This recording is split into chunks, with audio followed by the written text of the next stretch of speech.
बिस्मिल्लाहिर्रहमानिर्रहीम, अस्सलाम वालेकुम। डियर स्टूडेंट, आज हमने दो ऐसी टर्म्स का डिफरेंस जानना है जो अक्सर स्टूडेंट जिनमें कन्फ्यूजन का शिकार होते हैं। पहली टर्म हमारे पास है ब्रेन हेमरेज, दूसरी टर्म है ब्रेन स्ट्रोक।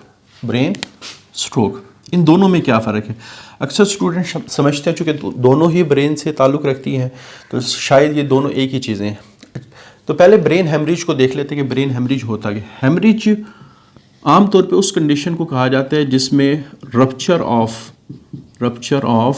ब्लड वेसल हो बॉडी के अंदर। तो बॉडी के अंदर जब भी ब्लड वेसल कहीं फटेगी, चाहे वो ब्लड प्रेशर ज़्यादा होने की वजह से फटे या बाज़ दफ़ा क्या होता है कि बंदा गिरता है तो बाहर तो चोट नहीं आती लेकिन अंदर इंटरनल ब्लीडिंग शुरू हो जाती है, तो इस कंडीशन को कहा जाता है हेमरेज। ठीक है।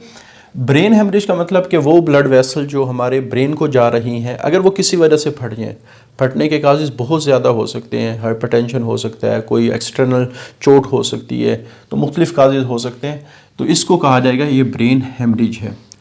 ब्रेन स्ट्रोक किसको कहा जाता है? इसका जो टेक्निकल नेम है इसको हम कहते हैं सेरिब्रल इन्फार्क्शन। ठीक है।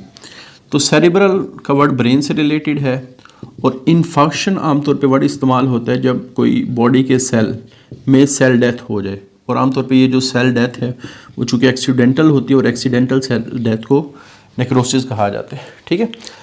बाज़ दफ़ा क्या होता है कि जो खून की नालियाँ हैं, जो ब्लड वेसल जो ब्रेन को जा रही हैं, उनमें कोई ब्लॉकेज हो जाता है।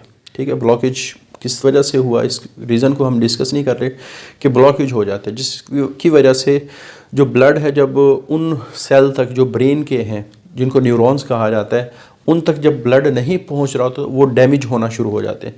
तो जिस वक्त ब्रेन के सेल डैमेज होना शुरू हो जाएं तो अब इस कंडीशन को कहा जाता है कि इसको ब्रेन स्ट्रोक हो गया। ठीक है। तो ब्रेन में मौजूद खून की नालियों का फटना ये ब्रेन हेमरेज कहलाता है, और ब्रेन स्ट्रोक उस वक्त होता है जब ब्रेन के सेल मरना शुरू हो जाएं, उनके सेल की डेथ होना शुरू हो जाए। डेथ किस वजह से हो रही है ये भी मुख्तलिफ हो सकता है, कोई चोट लगे उसकी वजह से डेथ हो जाए, हो सकता है जो ब्लॉकेज है उसकी वजह से डेथ हो जाए। तो डेथ होना ये भी डिफरेंट रीज़न की वजह से हो सकता है कोई मेडिसिन का साइड इफ़ेक्ट हो जिसकी वजह से सेल डेथ हो जाए। तो आम तौर पे ब्रेन स्ट्रोक उस कंडीशन को कहा जाता है जिसमें ब्रेन के सेल मरना शुरू हो जाएं। तो ये दो मेन की डिफरेंस है between brain haemorrhage and brain stroke. उम्मीद है कि ये दोनों टर्म्स आप लोगों को अब क्लियर हो गई होंगी।